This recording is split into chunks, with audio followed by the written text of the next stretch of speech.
Look at that. 3, 2. Nice. Ever wondered what bizarre dishes grace the Queen's table? From roasted peacock to jellied eels, you won't believe these 20 strange and extravagant foods prepared for Her Majesty. Stick around to discover the wildest royal recipes. Number 20. The kitchen. What secrets did medieval castle kitchens hold as they prepared lavish feasts fit for kings and queens? In the grand palaces of old, the kitchens were bustling hubs of culinary creativity. Imagine walking into a medieval castle's kitchen. It's not just a place to cook, but a world of its own. Each room had a specific purpose, from larders stocked with provisions to bakehouses where bread was freshly made. But the heart of it all was the great kitchen, where meats were roasted over roaring fires that could rival the size of a small car. Fresh water, a precious commodity in those times, was piped in from springs 3 miles away, ensuring that the Queen's table had only the best for drinking and cooking. But it wasn't just about cooking. It was about the skilled specialists who assisted the chefs. Picture a sauce chef perfecting the richest gravies, a poulterer selecting the finest fowl, and a fruiterer arranging the most exquisite fruits. And let's not forget the logistics. The cup-bearers and brewers ensuring that goblets were filled with the finest brews, and the candle-bearers ensuring that every meal was bathed in flickering candlelight. Even the tablecloths were meticulously attended to, ensuring that every detail of the medieval dining experience was perfect. Look at that mushroomy stuffing. In those days, cooking was an art mastered over open fires, spit braziers, and ovens reserved for the wealthiest. Castles boasted their own ovens, sometimes several, where bread was baked to perfection and meats roasted to savory tenderness. Nearby, the pantry stored cheeses, eggs, and freshly baked bread. A treasure trove of delights waited to grace the royal table. The cuisine of the time wasn't light fare. It was hearty and rich, designed to sustain an era of hard labor and uncertain harvests. Fat was prized for its energy content, making porridges and stews, cooked in simple stew pots, the staple of medieval dining. In those days, a bit of plumpness was a sign of health and prosperity, a stark contrast to today's obsession with thinness. Number 19. The food supply. Discover how medieval castles ensured a steady food supply, even during times of siege. In the heart of every castle, beneath the fortress walls and towering keeps, lay the lifeblood of its inhabitants, the food supply.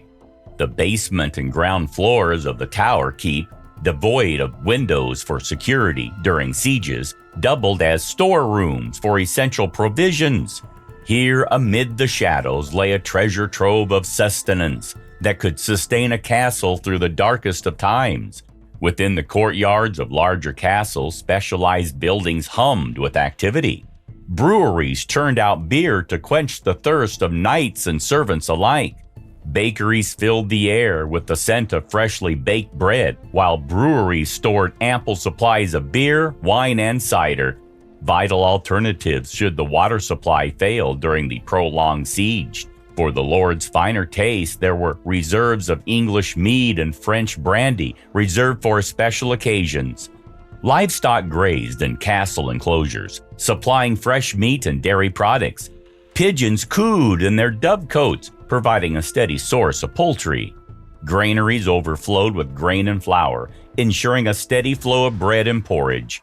Nearby ponds teemed with fish, while gardens burst with herbs, fruits, vines, and vegetables, a colorful testament to the castle's self-sufficiency. Yet, the lady of the castle bore a crucial responsibility. Beyond overseeing the domestic affairs, she managed the castle's food supply and daily menu. Though local sheriffs often procured provisions from nearby peasants, her discerning eye ensured that each meal was a feast fit for royalty. Father took over the business in the 1960s. The man that sold him the business said, "I don't think there's much left of it, see what you can do." And that was in 19... However, life within castle walls was not within its challenges. Adverse weather ravaged crops, sending food prices soaring and leaving pantries bare. Wars, famines, and plagues further disrupted food production, testing the resilience of castle life. Despite these hardships, a daily dinner in the castle was more than sustenance. It was a celebration of fortitude and survival. Number 18, the Great Hall. Step into the heart of medieval hospitality, the Great Hall of the castle. Here, beneath soaring vaulted ceilings adorned with weapons, wall hangings, and coats of arms, the essence of noble life unfolds in a grandeur of sights, scents, and traditions. The Great Hall served not merely as a dining chamber, but as an epicenter of castle life, where distinguished guests and honored residents gathered to partake in sumptuous feasts. A colossal fireplace crackled with warmth, casting flickering light across the hall's stone walls and long, sturdy tables lined with benches. Even the floor, spread with fragrant straw and herbs, offer a rustic touch to repel pests and infuse the air with a hint of greenery. Seating in the Great Hall was a reflection of medieval hierarchy, meticulously structured to mirror the feudal order. At the far end of the hall, upon a raised platform, the illustrious high table. The lord and lady of the castle presided over the festivities.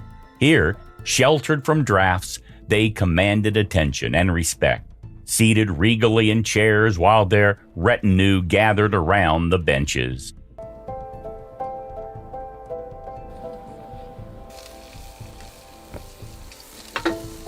The tables, set upon trestles, were modest yet functional, assembled only at meal times to accommodate the hearty gatherings.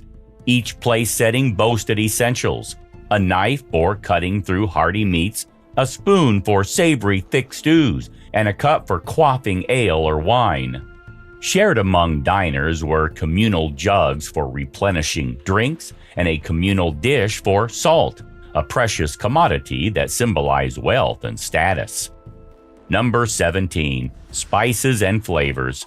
How did medieval chefs use exotic spices to create unforgettable flavors at royal banquets? Step into a world where culinary artistry meets exotic indulgence, the realm of medieval spices and flavors. In an era where experimentation with herbs and spices was more about status than refined taste, medieval cooks crafted bold and unexpected combinations that would intrigue even today's adventurous palates. Spices were not just seasonings, they were symbols of wealth and prestige. The more spices one possessed, the more lavishly they were used to impress guests and assert social standing. Imagine a time when spices like pepper, cinnamon, mace, nutmeg, saffron, and cloves were treasured commodities, carefully guarded under lock and key in the homes of the affluent.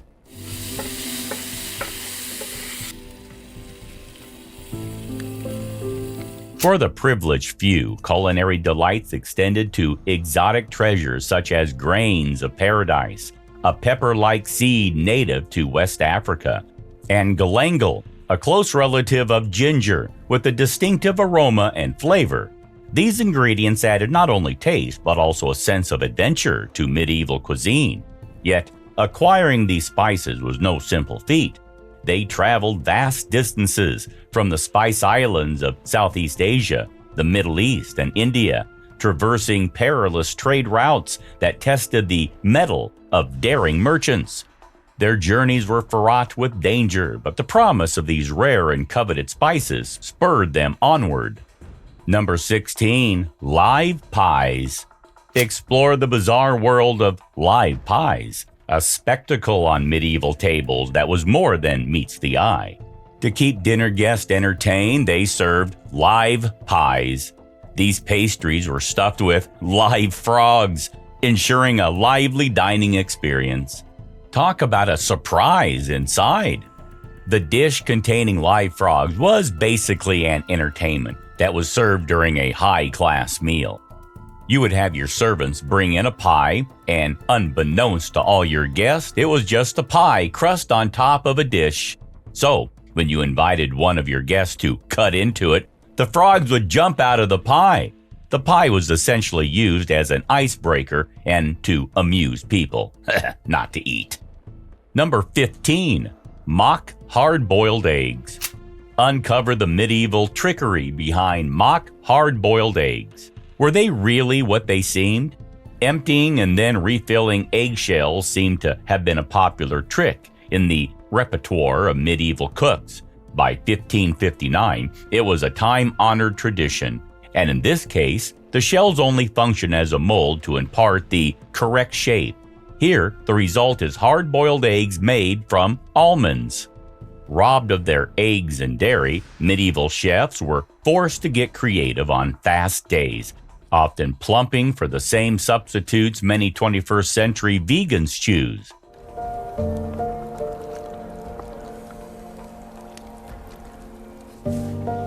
Almonds were a crucial tool in the Lenten chef's arsenal. Licinati, Kite Hill, and other almond cheeses have their lactose-free precursors in medieval cookbooks. In milk form, there seemed to be no limit to what almonds could do. Bind pastry, thicken sauces, even in one staggeringly popular incarnation, pose as a hard-boiled egg. The most staggering thing about the mock egg is that anyone could bear to eat it at all. A 1430 recipe book instructs chefs to fill empty eggshells with a mixture of almond milk-based jelly and a crunchy almond center, dyed yellow with saffron and ginger. It resembles an egg zombie counterpart, with its pallid yolk set in a mass of gray jelly. So as far as texture or taste goes, the mock egg is a lot like baby food, and nothing at all like an egg.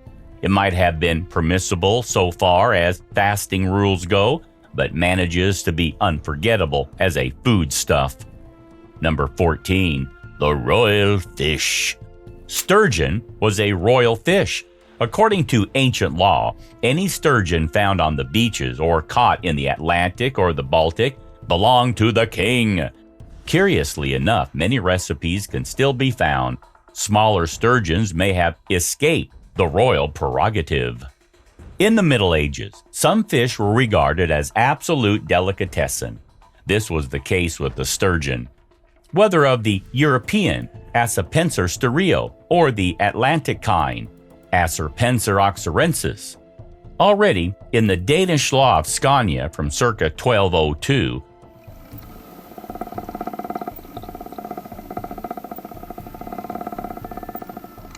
the sturgeon has reserved the royal household, and with no exception.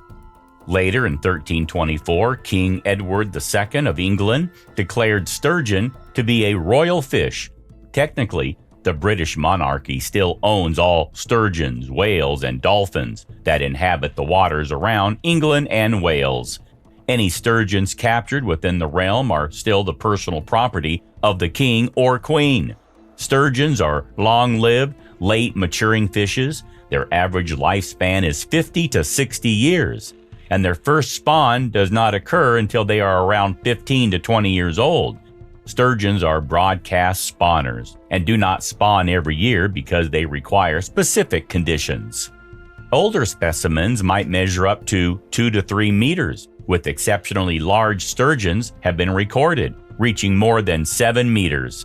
To impress the audience invited to a royal feast, we may presume their impressive length orchestrated that they should be served whole. A recent lucky find of a packed sturgeon in a wreck from 1495 tells us that the fish would have been chopped up in manageable chunks.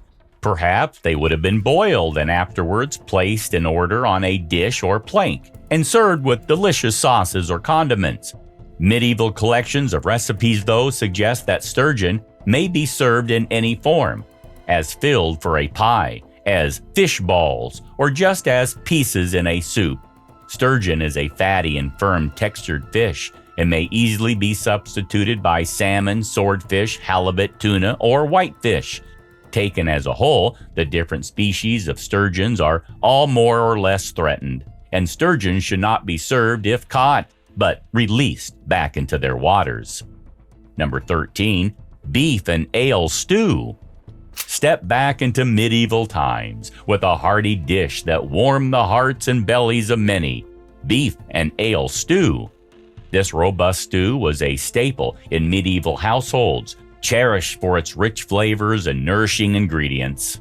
To prepare this dish, medieval cooks would combine chunks of beef, onions, carrots, and of course, ale.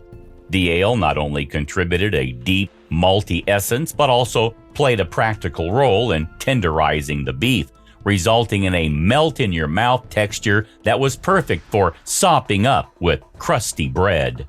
Imagine the scene, a bubbling cauldron over an open fire, filling the air with a savory aroma of slow-cooked beef and hearty vegetables. In medieval times, this stew wasn't just a meal, it was a symbol of comfort and sustenance, enjoyed by lords and ladies alike.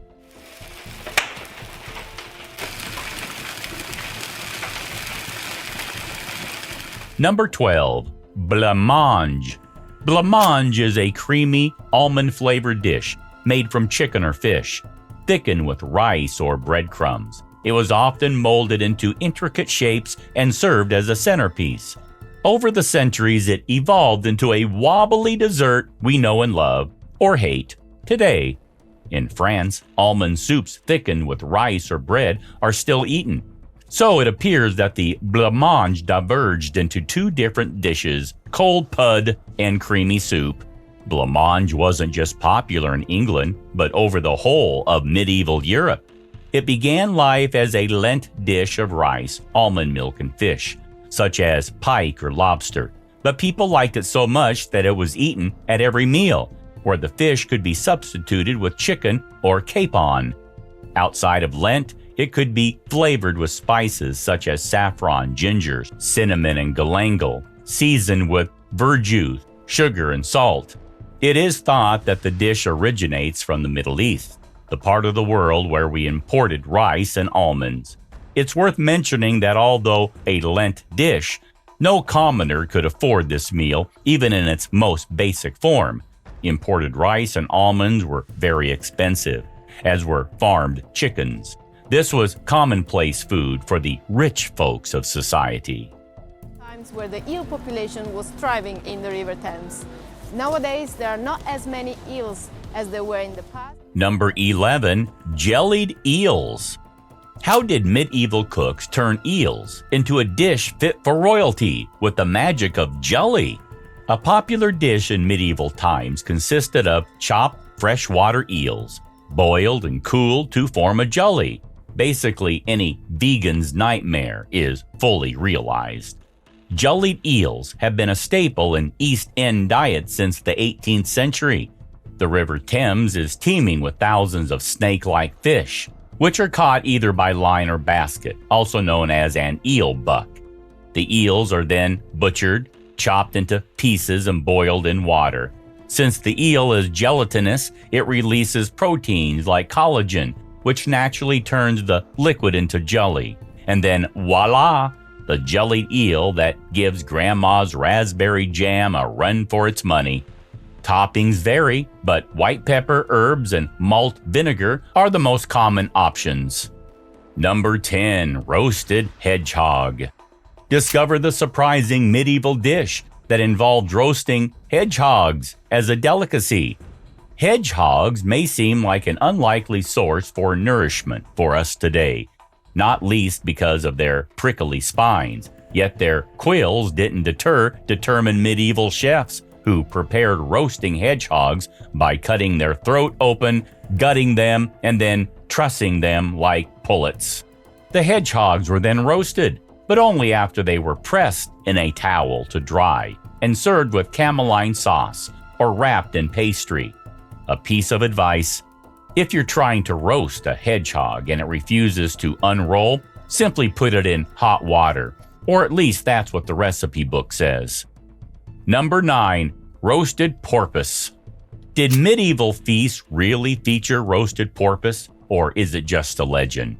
Porpoise meat found its way onto noble tables, roasted and served with herbs. It was a rare treat. If you could afford it, meat was replaced at Lent by an extraordinary array of seafood, including seal and porpoise, dolphin. Porpoise was apparently a favorite of Catherine of Aragon. In fact, it was listed as a royal fish, not to be eaten by members of the lower classes, unless special permission was granted. In 1526, a fast meal served to Henry VIII and Catherine of Aragon included soup, herring, cod, lampreys, pike, salmon, whiting, hadcock, plaice, bream, porpoise, seal, carp, trout, crabs, lobsters, custard, tart, fritters, and fruit. And this was just the first course. The form of curry is one of the oldest known English cookery manuscripts and was written by King Richard II's cooks around 1399. It contains 196 recipes, one of which is the porpoise fermenti, a type of sweet spicy wheat porridge. Number 8. Lampreys. Learn about lampreys, the eel-like fish that grace royal tables in medieval Europe. Lamprey is certainly one of the most hideous fish out there. It not only has a suction cup-like face, but also sucks the blood of other larger fish. But while you may be grossed out, medieval people certainly weren't. Not familiar with lampreys? Picture this: a withering eel with a scaly gray skin and a face like a suction cup ringed with row after row full of sharp little teeth. The best bit? It sucks the blood of larger fish. The Romans not only considered lamprey a delicacy, those who could afford it also kept them in ponds as pets.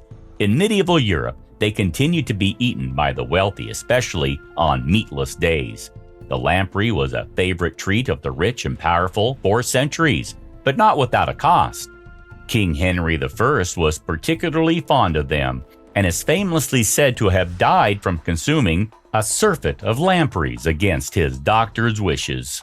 Jean Bruyère Champier, physician to 16th century French King Francois I, noted that the combination of lampreys with capons was notorious for introducing stomach pains, quipping that only cooks can kill people, not only with great impunity, but also in receiving great glory from doing so. Number 7. Cockentrice. Ever heard of a cockentrice? Find out how medieval chefs combined chicken and pig into one dish. There's no denying that medieval chefs were extremely innovative. They not only prepared scrumptious dishes from real-life beasts, but also created their very own unique creatures that did not even exist. This creature was known as the cockentrice and was prepared by boiling a rooster, cutting it into half and sewing it to the bottom of a pig. The whole thing was then stuffed, roasted, and covered in egg yolks and saffron before being served to the very lucky dinner guests. A mythical creature made by sewing together the front half of a capon, a castrated rooster, and the back half of a piglet. Talk about a hybrid feast! Not content with real-life animals, chefs also enjoyed splicing together bits of different creatures to make a beast they called a cockentrice. The cockentrice was a fanciful and imaginative banquet dish which combined a pig and a chicken into one new animal. The idea being to create a new kind of animal for eating that would not only feed hungry folk, but amuse and amaze them as well. Basically, the chef cooked the pig and chicken, cut them both in half, then attached the front half of the pig to the rear half of the chicken. It was then stuffed, put on a spit, and roasted, gilded with egg yolk, saffron, and occasionally gold leaf, before being served to the king and queen as a royal meal. In case this was too understated, there's a variation called the helmeted cock in which the bird rides the pig, while wearing the coats of arms that honored the lords present. This marvel was apparently served as a side dish in between main courses. Number 6. Suckling pig. What made suckling pig the most prized choice among medieval roast meats? Imagine a feast fit for royalty. A whole piglet, tender and succulent, roasted to perfection. In the world of medieval dining, suckling pig stood out as one of the most luxurious and prized delicacies. While roasted pigs were a common sight at medieval feasts, suckling pigs held a special place of honor. These young piglets, still nursing and tender, represented the pinnacle of indulgence. The key to their allure lay in the crispy, golden brown skin. Number 5. Roasted swan. Often served at feasts, roast swan was a favorite dish in the courts of Henry VIII and Elizabeth I, particularly when skinned and redressed in its feathers and served with a yellow pepper sauce. Others preferred to stuff the bird with a series of increasingly smaller birds in the style of a turducken. Swans have been the property of the crown since around the 12th century. The main reason they were a medieval delicacy was because all swans in England were owned by only the royal family since the 12th century. Edward IV's Act concerning swans in 1482 clearly defined that ownership. To this day, Queen Elizabeth II participates in the yearly swan upping, in which the royal swan master counts and marks swans on the Thames, and the kidnapping and eating of swans can be considered a treasonous crime. Great Britain's royals are still allowed to eat swans, as are the fellows of St. John's College of Cambridge, but to the best of our knowledge, they no longer do.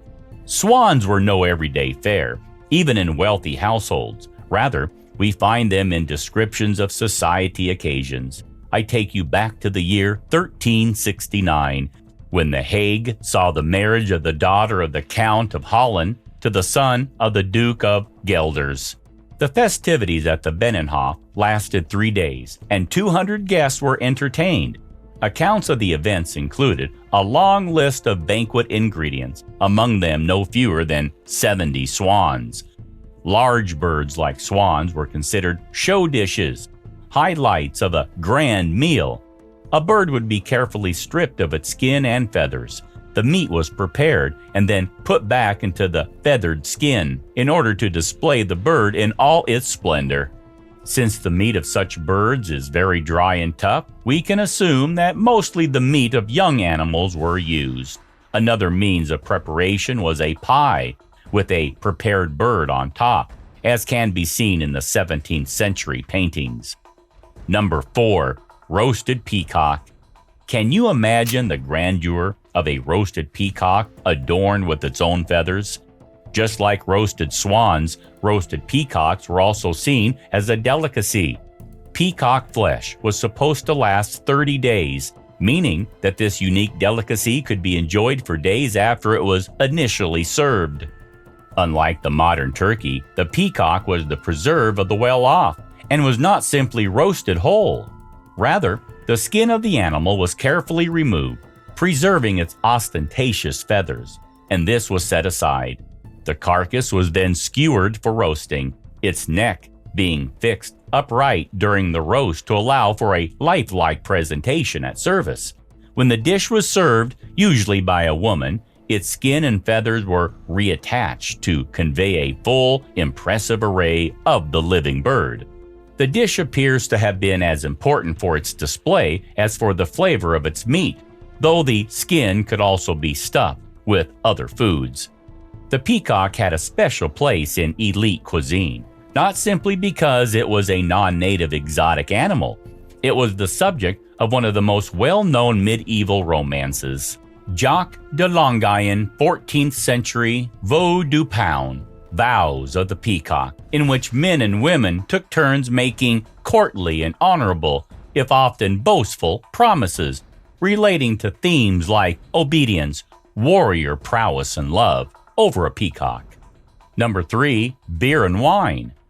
There was no medieval equivalent to eggnog, though records do testify to an earlier version of a contemporary festive beverage, spice mulled wine. This was called hippocras and was consumed with wafers at the end of meals, though not exclusively during Christmas. In late medieval England, wine was the preserve of the wealthy. It was imported from wine-yielding parts of France, either directly or via intermediaries, including taverns. During the Christmas period, it was drunk with great enthusiasm, though the volumes reflected in the surviving evidence probably suggest that there were many more people present at the feast than usual, rather than suggesting there was an endorsement of drunkenness. Apart from the spice wine Hippocras, other kinds of wine served include red, white, and sweet. For the most part, these would not have been as alcoholic as contemporary wines. For most festive revelers, however, including those outside the privileged occupiers of high tables in the kingdom's castles, abbeys, great houses, and manorial centers, the choice of beverage was limited to ale, and from about the 16th century, beer. Ale was made constantly across late medieval England, with a range of taste and alcoholic strength, from quite mild to strong, being represented. As was the case with wine, Christmas and the other major points of the Christian calendar marked by feasts represented the opportunity to enjoy ale in great quantities and with friendly company. Historians estimate that 600,000 gallons of ale, enough to fill an Olympic-sized swimming pool, and 17,000 gallons of wine, enough to fill 1,500 bathtubs, were consumed annually at Hampton Court. Number 2. Brawn. How did medieval chefs transform humble pork into luxurious brawn for noble banquets? Contrary to what you might expect from how brawn is understood today, in medieval England, it was one of the most favorite cuts of meat. It was usually a rich and dark cut, quite fatty, from boar or sometimes poultry. In order to prepare the dish, the fresh meat was deboned, bound with string, and then boiled until very soft. It was then drained, cooled, and preserved in ale, cider, wine, or vinegar. Once ready for serving, it was presented in thick slices to be dispensed at the table. The boar's head was usually served with boar brawn, taken from the animal's shoulders. The 14th century author Geoffrey Chaucer's poem, Parliament of Fowl, makes a connection between boar brawn and Christmas. Before him stands the brawn of tusked swine, and now crieth every lusty man. To a certain extent, the medieval understanding of brawn may be reflected in the expression more brain than brawn, where having a profusion of thoughtfulness and intelligence epitomized by brain is contrasted by the preeminence of physical strength and imposition represented by brawn. As with the boar's head, brawn was favored for the prestige of the animal from which it was made. Number 1. Boar's head. Did you know medieval feasts often showcased a boar's head as a centerpiece? The boar's head was the heart of the medieval feast for England's elite. As a desired target for the great medieval hunt, the boar was considered difficult to catch and kill, and therefore worthy of esteem. Indeed, boar in royal forests were protected by specific laws since at least the 12th century. Boars had a reputation as fierce and deadly prey. In Arthurian legend, the king chased the boar to Werch Terway across several kingdoms before finally killing him. The boar's head was not just a roasted head, rather, it was carefully prepared over the course of some weeks before the actual feast. It's not clear exactly how it was prepared, and it's likely there were many different recipes. But it seems most likely that it was served as the elaborate exterior of a more familiar pork pie. Food historian Pete Breyers has outlined an approach to its preparation using a pig's head. The skin was removed from the skull, and the eyes, nose, and mouth were cleaned and sewn shut. The skin was stuffed with cured meat, fatty bacon, salt, and spices placed in alternating layers from the bottom up. The whole was then sealed and wrapped in muslin and boiled on a bed of carrots, parsnips, and onions, being left to greatly simmer for 5 hours. It was then left to cool overnight. To serve, it was placed on a large dish, the head covered with warm lard, covered with black ash, to simulate a boar's black fur. Its ears were kept erect in a lifelike fashion with sprigs of rosemary. Tusks were inserted into its mouth for the same reason. If served in honor of someone, a small shield with the appropriate coat of arms was added to its forehead. It was served like a cold pork pie, and very often alongside brawn. As early as 1170, Henry II gladly and proudly served it to his son as a sower, replicating a tradition that was clearly ancient even then. In the 15th century at least, its emergence from the kitchens occasioned a song, the Boar's Head Carol. If you enjoyed this dive into royal culinary history, make sure to give this video a thumbs up and subscribe to our channel for more fascinating stories. Also, leave a comment below about the strangest food you've ever tried. We'd love to hear from you. Thanks for watching, and see you next time.